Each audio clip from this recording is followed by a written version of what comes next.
Right, so let's get started. Again, welcome to this very exclusive D2C community webinar. Today we have with us a very special guest, Aparna Sampath. She is the founder of Kriti Henna, and she'll be sharing her valuable insights into the world of influencer marketing and everything that goes on in and around it.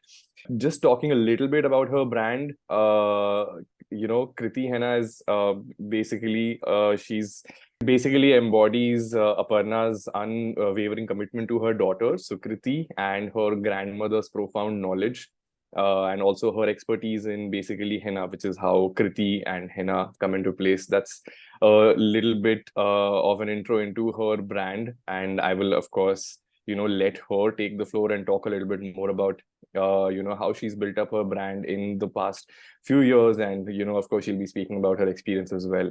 So please welcome Aparna. Hi, good evening. My name is Aparna, as Nikhil introduced me.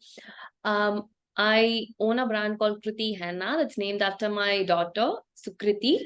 And it started as a henna brand, but then later we introduced our products when Sukriti or my daughter faced an issue.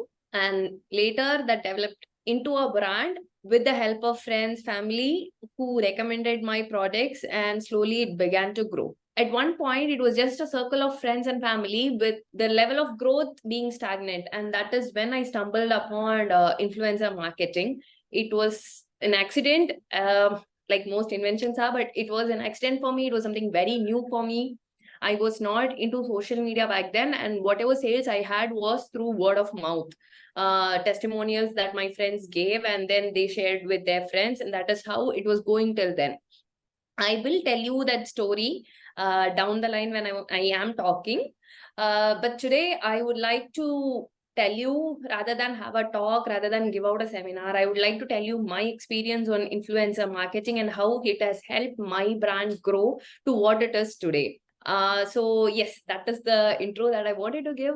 Before I go into this topic, anybody who would like to share or discuss on what an influencer essentially means, it would really help me, give a quick start from there. So if anybody can unmute and then just say what you think is an influencer, or who do you classify as an influencer in any social media platform.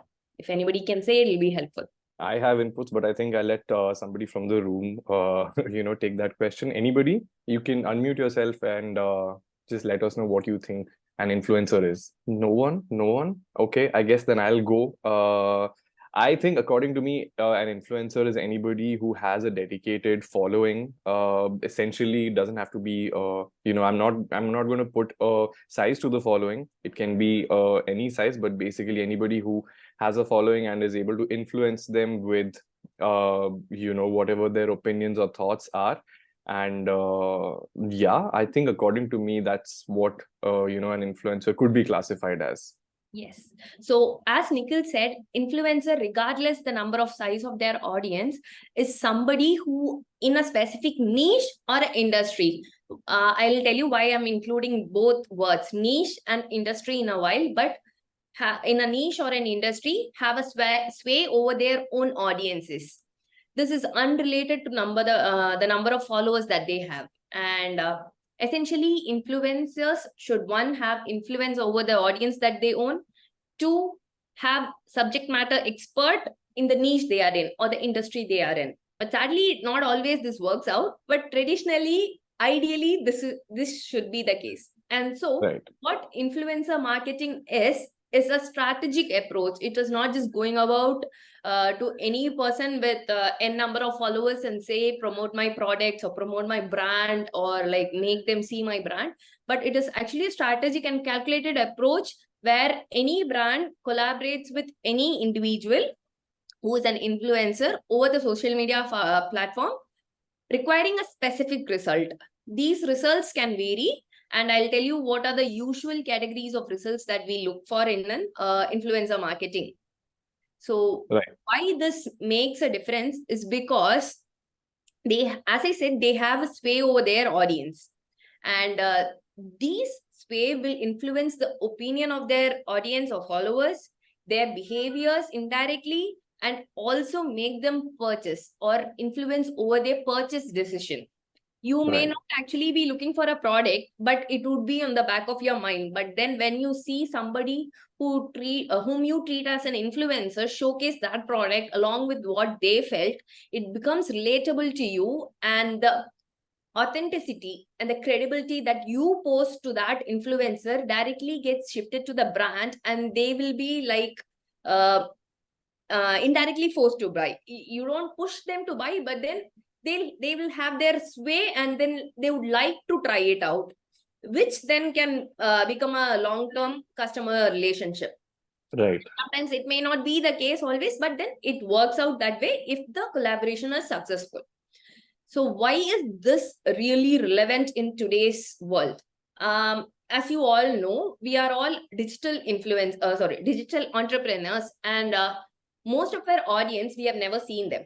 We have not met them. We have not conversed with them directly, and we don't have a power to hold them with us. Each day, n number of startups for any niche sprout like weeds, and then we don't know which product is really good or which brand to trust.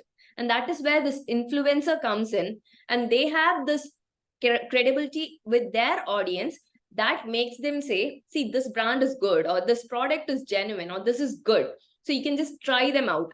Nobody says you have to purchase this, but then when they say you can try them out, I have tried and I have received the results of the product, it generally makes the audience or followers of those influencers trust that person, and their mind goes like, let's just give it a try. If it works, it works. I've tried so many things, why not just this?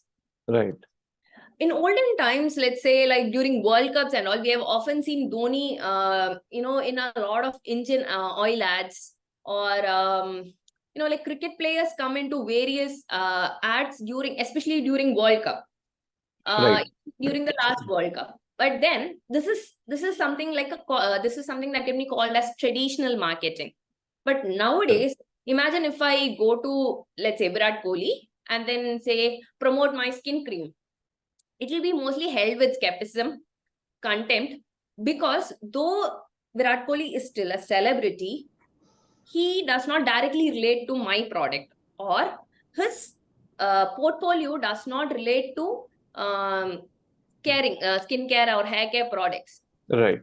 But in olden days, if Virat Kohli or Aishwarya Rai for Lux, if they just take a soap and promote it, it worked, because that was the only visibility to the outer world that the world or the Right. audience had. But these days, we have a much, much wider view. We are open to a lot of knowledge, and that makes these traditional advertising methods be met with skepticism, and I'm hearing some kind of Yeah. So consumer generally these days seek recommendations from people they trust. So yes, people do trust Aishwarya Rai for Lux ad, and they still hold her with a high regard as a celebrity. But then when it comes to day-to-day life, their lifestyles or the way they do activities doesn't directly match with us. Correct. So the products they use can not always be directly related to what we need, and that is the mindset of consumers right now. And so they go to places or ask their friends or family for this one recommendations Right. or suggestions or feedbacks. And when this happens, the influencers bridge the gap, because like you might have 100 friends, but then you're close to maybe 5. Right. So with 5 you don't get that big of a recommendation, or the pool is small. But when you have an influencer, they've already tried the products and their audience are wide. Let's say it's just 1,000, or let's say it's just a few hundreds even, but Right. it's still a lot bigger than the 5 circle of friends that you really have whom you can trust upon. So when you give to an influencer, essentially you're opening up your own world of products or services to n number of people whom you never knew, and are supporting your vision just because an influencer said so. And that is why this digitalization requires influencer marketing more than your traditional marketing methods. So as of 2022, influencer marketing has experienced an exponential growth with substantial brands. I'm talking about huge brands like McD, KFC, and then Louis Vuitton, allocating a specific huge chunk of their marketing budget in influencer marketing rather than traditional marketing. Yes, billboards, posters, TV ads, newspaper ads, all of those work. But then even the biggest of brands in the world have started allocating a huge portion of their marketing budget into influencer marketing. For example, last year, our Indian brand Zook, if you know about the Indian brand Zook, invited a pool of influencers to try out their then newly launched shoes or footwear and give their suggestions on it. This helped the brand grow. So Zook is an Indian brand that is turning over in that has a turnover in crores, and yet resorted to influencer marketing. I don't think you would have seen Zook participate in any TV ads or newspaper ads. That is how the world is changing, and I hope that will be the way to go in the future as well. Right. I just have a small question here, Aparna. I mean, of course, when the brand is bigger, they obviously, will have a dedicated marketing team as well. And, there'll be a lot of decision makers along with, the founder and the CEO and all of these people involved. When it comes to smaller businesses, and it also ties back to the previous topic that you were talking about, when it comes to a smaller business, do you go with, okay, this influencer has like a substantial amount of followers, so I'll just go with them? But what if, the credibility that you were talking about, like, let's say, I'm trying to sell clothes, and that is somebody who's not that fashion forward, let's say, just for an example. So, there's basically a mismatch over there, but they do have a bigger audience. So when you have to, like, for a small business owner who's just starting out with their business, how do they go about making this decision that, we need to go with a credible influencer, or we need to go with an influencer who has a big following? So that is between choosing influencer type. I'll just briefly say this, but that's my next point, but I'll include here directly. There are like nano influencer, micro influencer, or a macro influencer. So this can be typically based on the number of followers or based on the niche that they own. So for example, niche, what I mean is in the world of music, you can be just a music influencer who talks about all kinds of music. Or if you take a specific niche like rap or beatbox, just talk about one. That also be how influencer classified.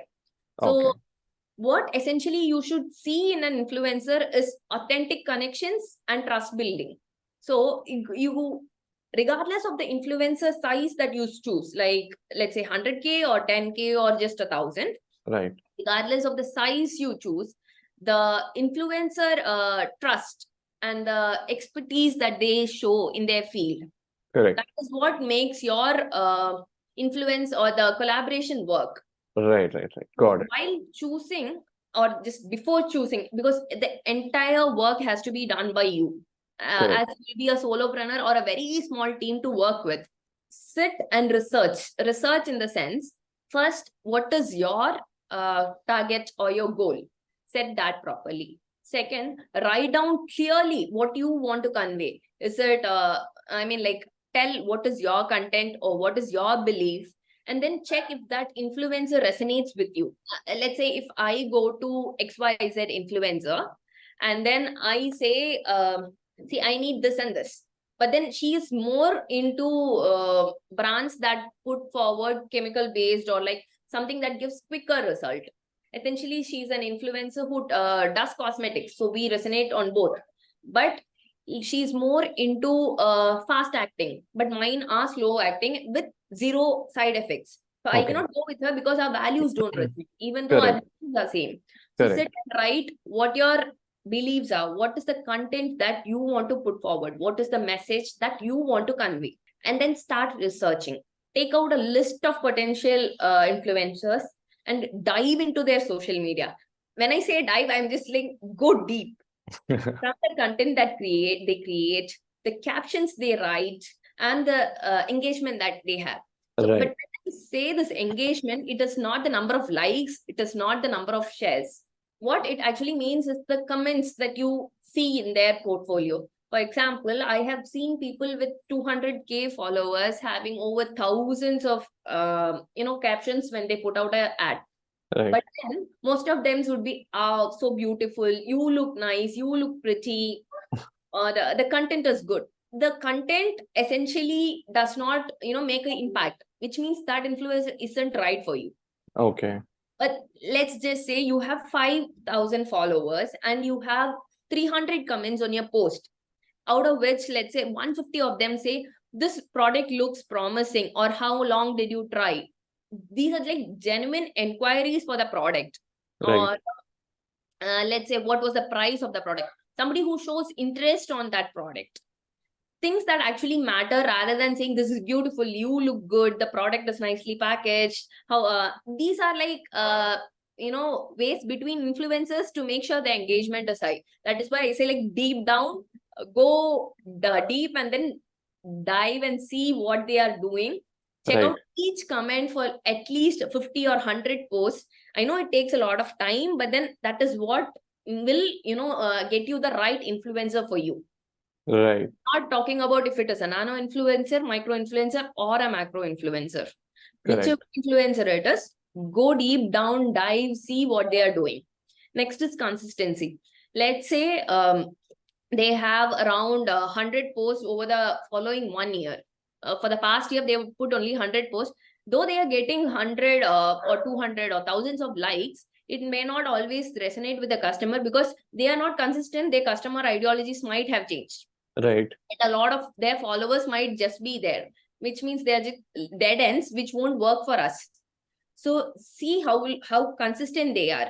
Also, if they are repeating the same products. For example, this week I promoted, if I am an influencer and I promoted Head and Shoulders. Next week I went and promoted L'Oreal's shampoo. Third Right. week I went and promoted Pantene's shampoo. So this way, if they are, even though they're consistent in posting, this is promoting multiple products, which means they're not consistent with any product enough to show the results. Right. Right. So then that influencer isn't right for you because they're just doing for the content creation part. In this case, if this one is just brand awareness, your end goal is just brand awareness, then you can go for that person because they're just creating it to make people aware of the brand. They're not giving their own reviews, or their reviews are not authentic. Correct. I think So, even Vishnu over here has asked a question, which is, I mean, it's in relation with what we're actually talking about over here. You were speaking about how influencers just create content for the sake of creating content. Vishnu over here has a question, in which he's saying that, even influencers in today's day and age are considered celebrities of sorts. And, you were talking about, like, let's say if they're promoting the same kind of product but with different brands, but I think what his question is that they're promoting literally everything. So how exactly can you trust these so mega should I trust influencers? these mega influencers? Yeah. Depends on the influencer. For example, if you see Samantha's profile, she would not have promoted multiple skincare brands. I'm sure she would be using multiple brands for her shoots and all that. But in her social media, she won't be promoting it. Right. She would be promoting 1 or 2 brands. You can check out her profile. There is another, I'm just talking about celebrities who act as mega influencers. Correct. If you go for I work with a lot of South Indian influencers, so I'm just taking out a few names. Saubhagya Venkatesh, she's another influencer who has done huge help for me for my brand. Right. And she has around 600K followers, I think. And she doesn't put out her reviews and this one like this. So it depends on the influencer. I have also worked with a celebrity actress who has asked in lakhs for just a post. Right. Then via connection, we got it down to another amount, but that didn't work out for me. She had 2 million followers. Okay. That didn't work out for me, even though she didn't post much of skincare related content. So that is why I say when you're choosing the influencer, you have to research into what they do and how they do it. Correct. For example, there are some products, let's say teeth whitening products. You cannot get the result in one go. Correct. Take 2 weeks. Now, if you're going for an influencer and then they are saying, oh, I can just promote it within the next 3 days, give me the content, that destroys the authenticity. If not now, within a few weeks or a month, their audience will also start to see the pattern. Correct. If somebody comes and says that to you, I wouldn't choose that influencer. Personally, I would say like no to that influencer. So that is how you see that influencer. So first you research, then you see their engagement. When I mean engagement, it's not just the number of comments, but each comment, read each comment for at least 50, 100 posts to see what they're doing. And then consistency. Right. Along with this, also see the demographic of their audience. You can check this with a lot of sites. I'll give you a few site names further down the talk, but then check the number of, there are a lot of number of sites that will give you the split up of the social media audience that they have. Right. So if it is the right audience for you, if your this one targets females and most of them are males, then it wouldn't make sense. If you're targeting 20 to 40 and then they are their audience are mainly 45 plus, it wouldn't make sense for you, even though if they are a mega, macro, micro, whatever influencer they are. We keep talking about this micro influencer, nano influencer. It doesn't matter which influencer you choose. I have worked with influencers who has had a maximum of like 1,800 followers back then, but then she gave me an immense boost in my sale because she had a targeted, very relatable audience whose passion, whose interest shared with her, they shared with her and she shared with me. So that is how it works, not just the number, but the level of passion that she shares with their audience and I share with her. If these resonate, then you have a much better chance of your collaboration becoming a huge success. So if you are looking for sites, then for social media analytics, you can go for Hootsuite. I'll type in and send at the end, or Sprout Social. Right. These gives insights on the performance of the post, the audience or the growth, the engagement trends of the influencer. So you can just type in their name and details, and then they'll the site will give you a not a detailed but a brief view of these and a few other metrics as well that you can check and see if it works. These are how you can use data driven analytics for helping you to choose the right influencer for you. And also, if you go for Aspire IQ or Upfluence, these are platforms that have a list of, comprehensive list of influencers that work with certain field.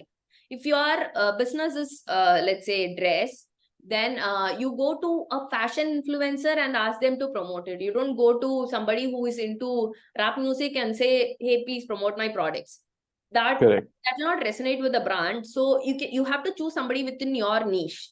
And this site, that Aspire IQ, Upfluence, will give you that list of audience and their profiles, their demographics, engagement data again. Along with that, you can also use tools like hashtagify or right tag to see what hashtags they are using and how it is each taken into account.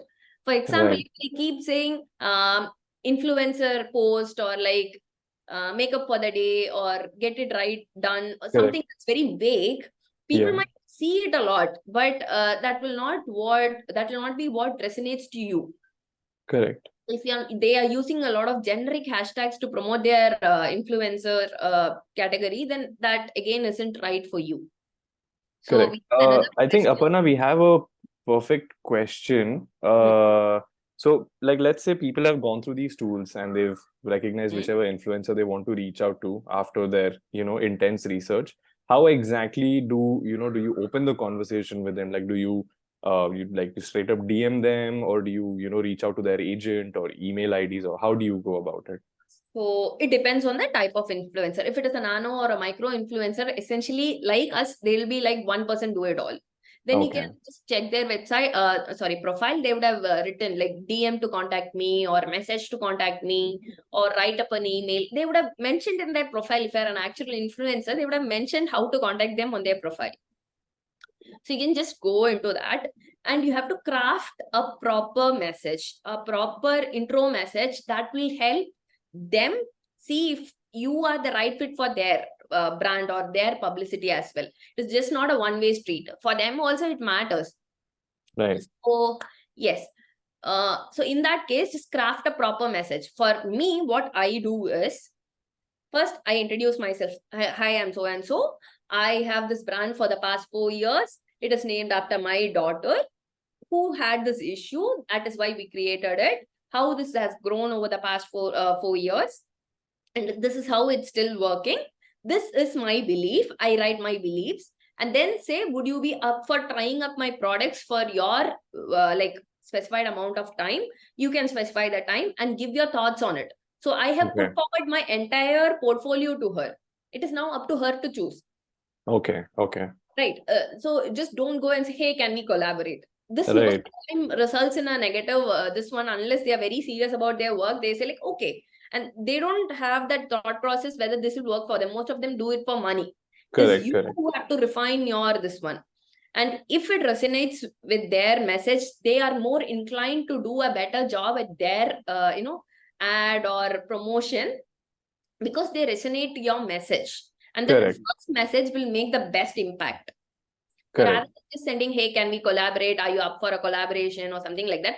Craft a message, 250 words long or 300 words long, that shares who are you, what is your brand, what are your values, and what do you expect from this collaboration. And you can also, at the end, if you wish, can like go ahead and directly say, ask them what are their charges for the collaboration. So collaborations work with barter, where you just give the product and they give you the review, or you Right. have to pay some amount of money, and they have their tabs already written mostly.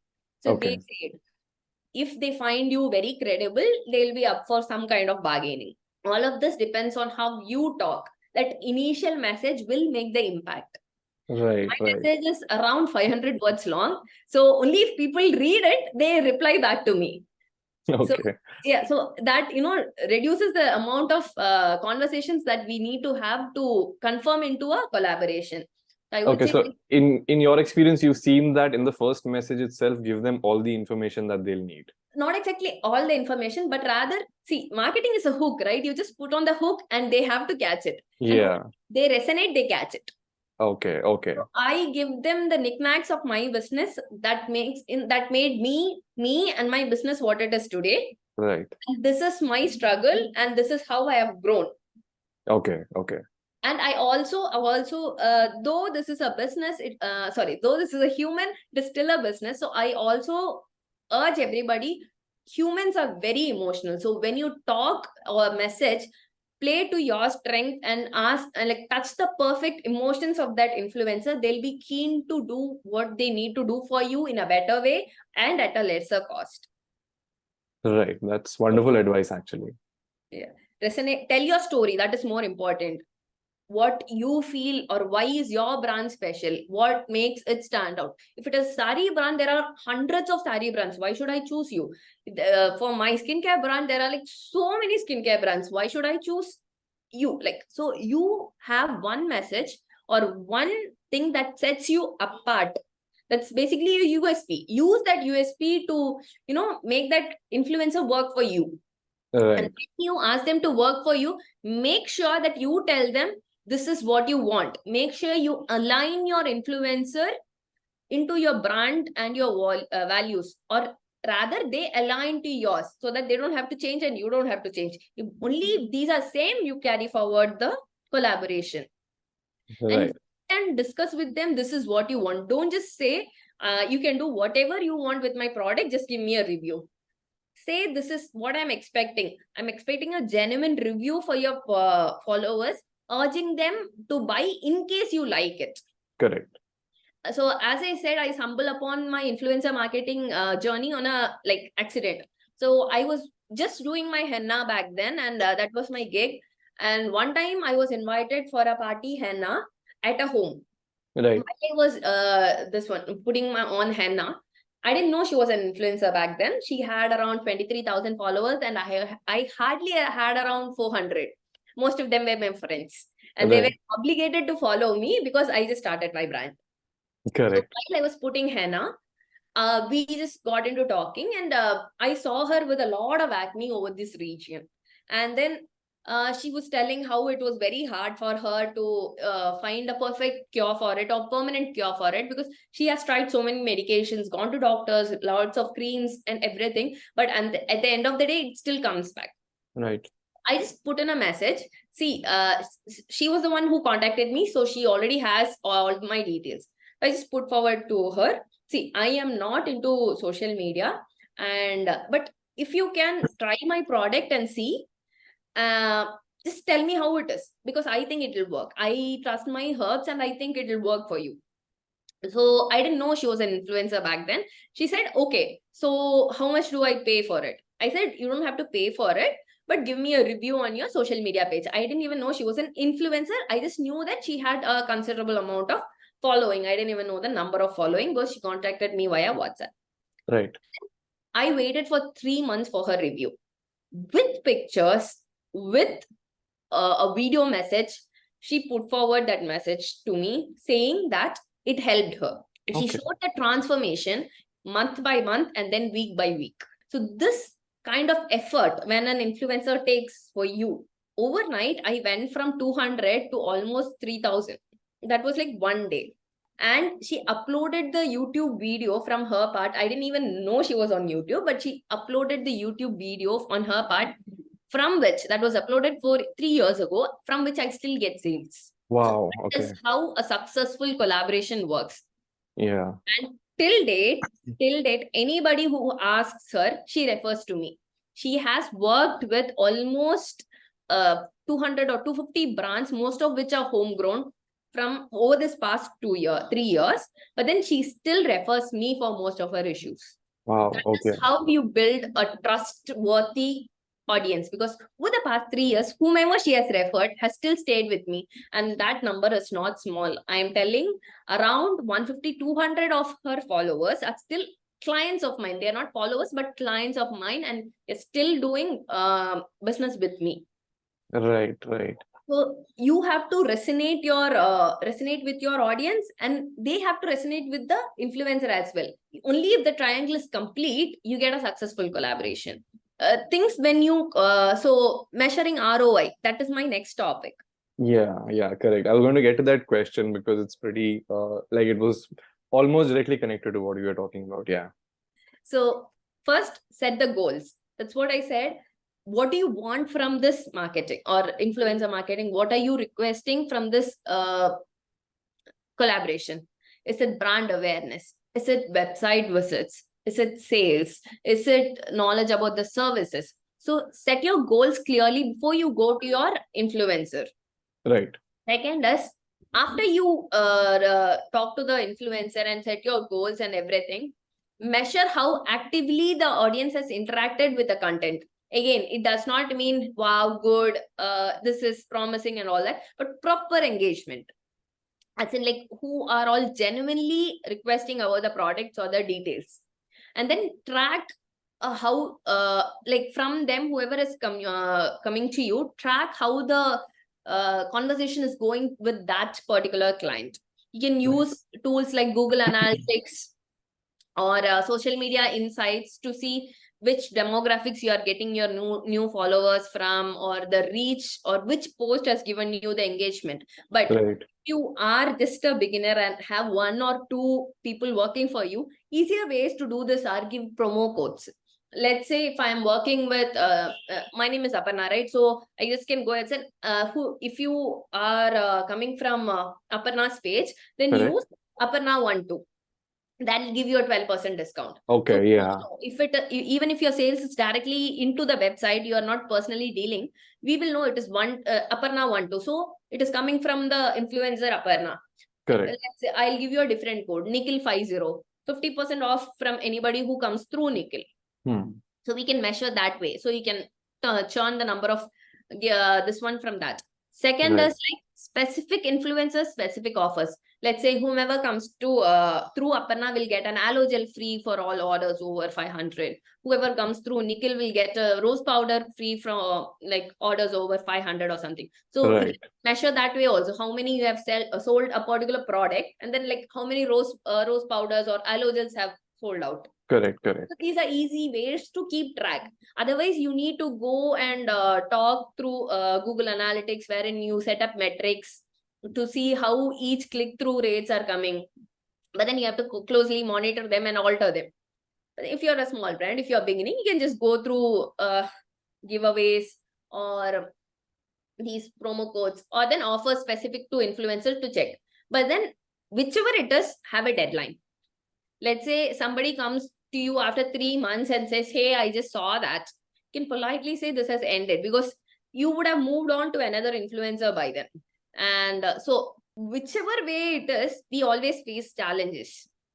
The first thing you need to know is your influencers should have a lot of credibility with their audience, and the trust that the audience they have on the influencer should be immense for your collaboration should be for your collaboration to be successful. Right.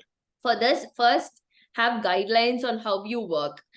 One example that I already mentioned was like, if somebody says, I will give you a review in 3 days for a skincare product or a tooth whitening product, I wouldn't like accept that, because that is not in your guideline. That is not an authentic review.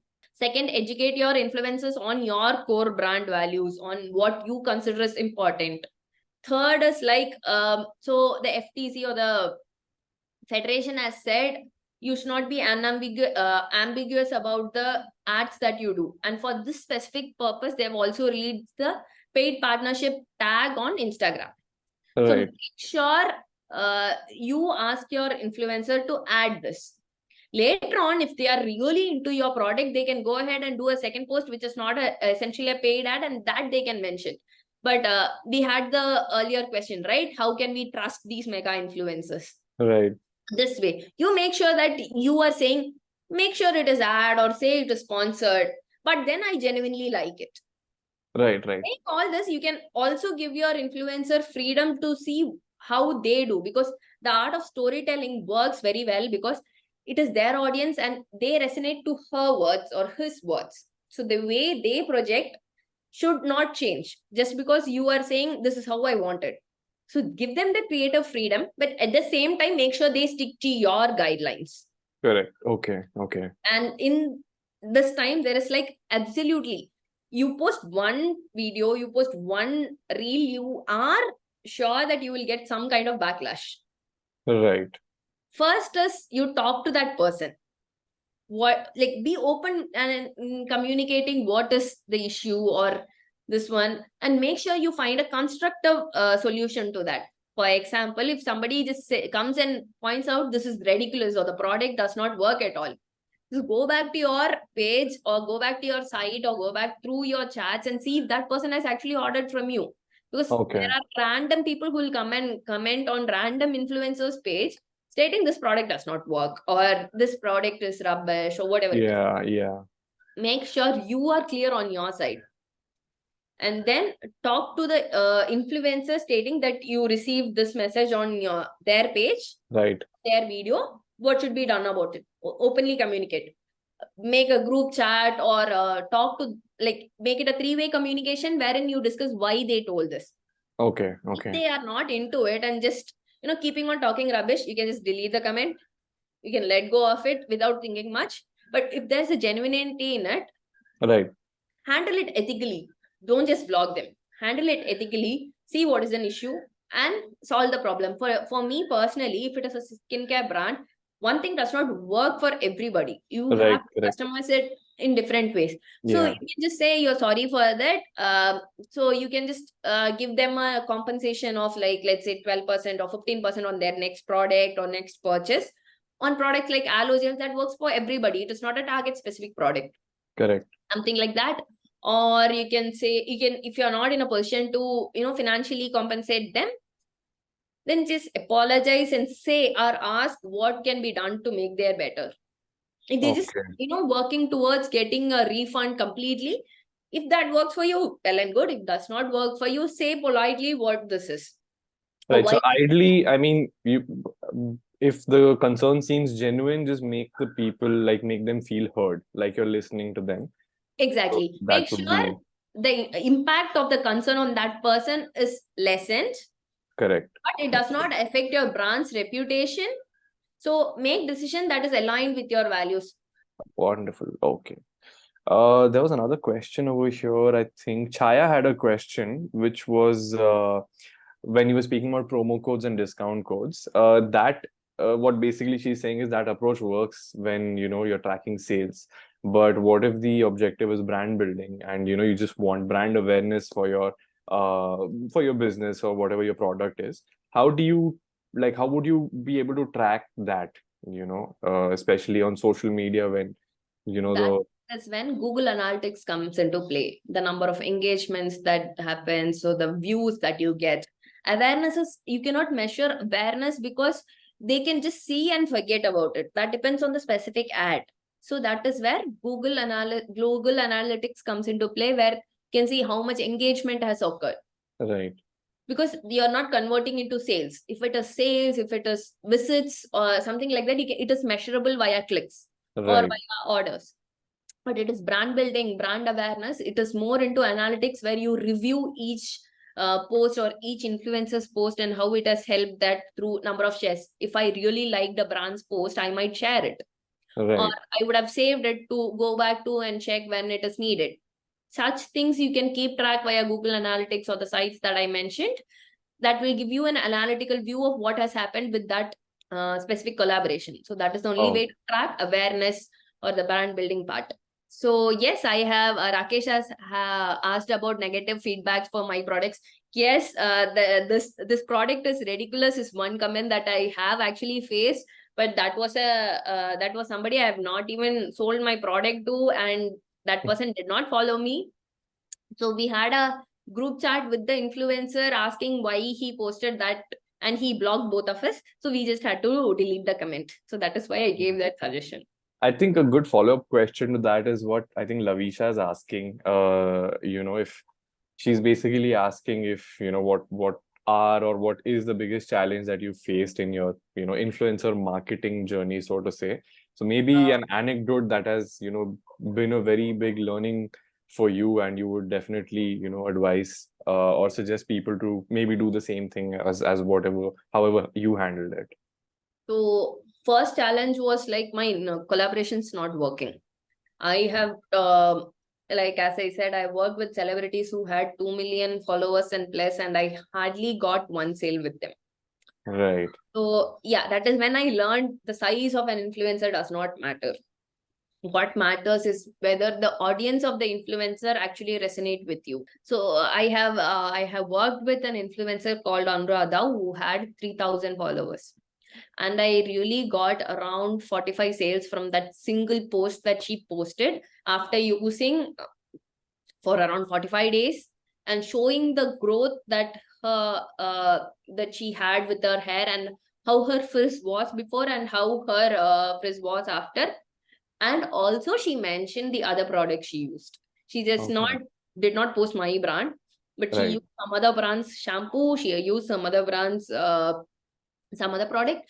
But then there were like 3 products of mine and 1 product of other brand. So it was still like majorly my brand, but she still mentioned the other brand's name, tagging them. Right. So that created the impact on the consumer's mind that this is genuine. Okay. Okay. So that is why I kept insisting on genuinity, resonation, because once your audience or target, this one resonates with the influencer properly, aligning with their passion, their interest, their content, their post, they Correct. will share that with you directly. And that actually influences their decision.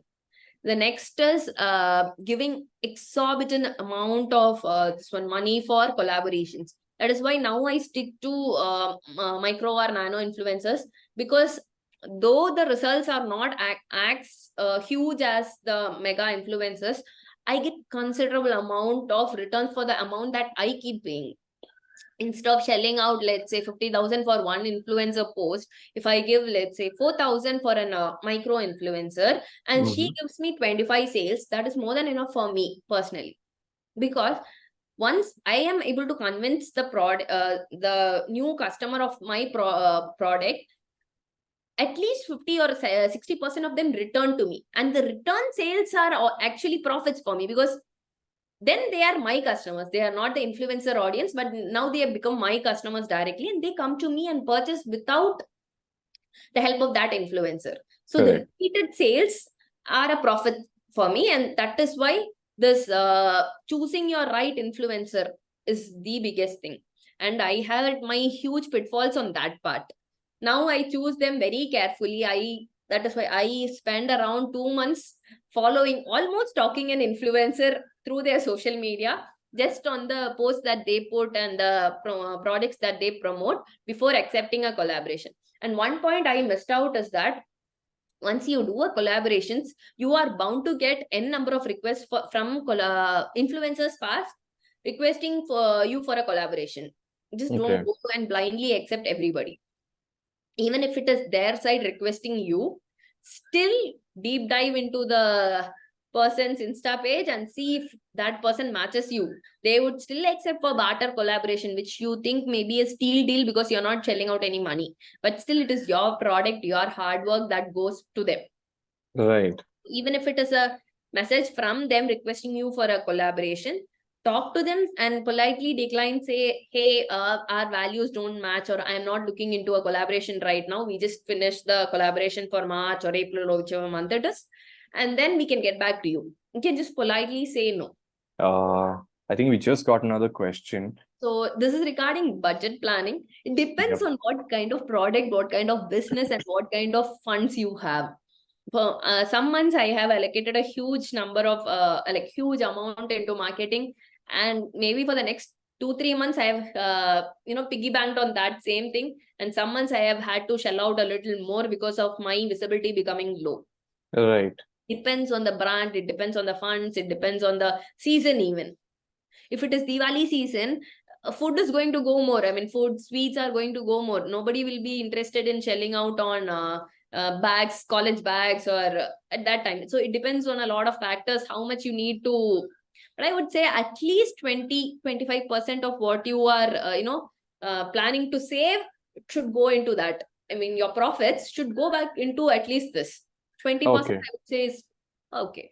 Okay. So like when you're allocating the budgets, I mean, I'm there's also, a way in which you approach traditional marketing that, this is how much ROI this will give me, this is how much, because you have data to, back those numbers up. But with influencer marketing, I mean, even though the internet has been around for a while and, the concept of influencers It's also case has to been around. case.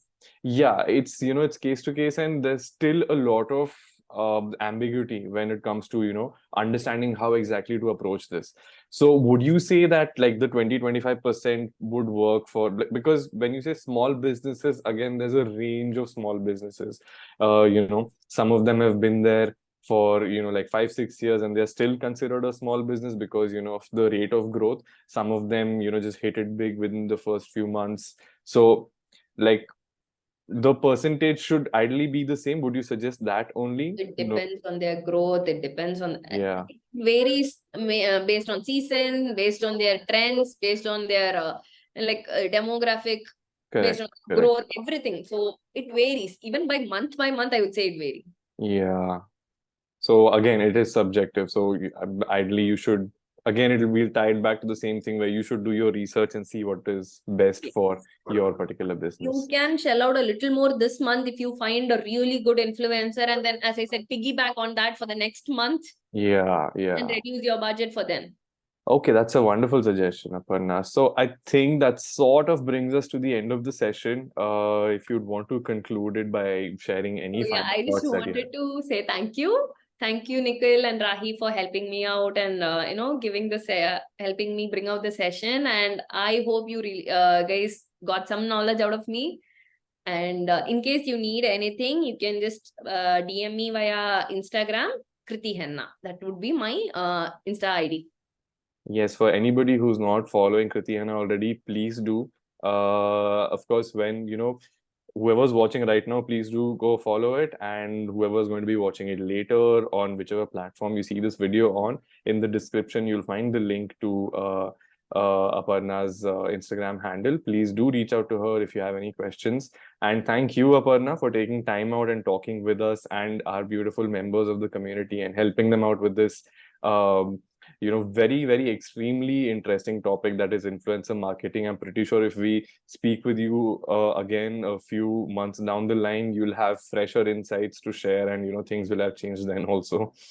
So thank you so much for taking time out. It was a lovely session. As Aparna said, I hope everybody had something to take away from this. Thank you. Thank you Bye. so much. See you guys again. Bye bye.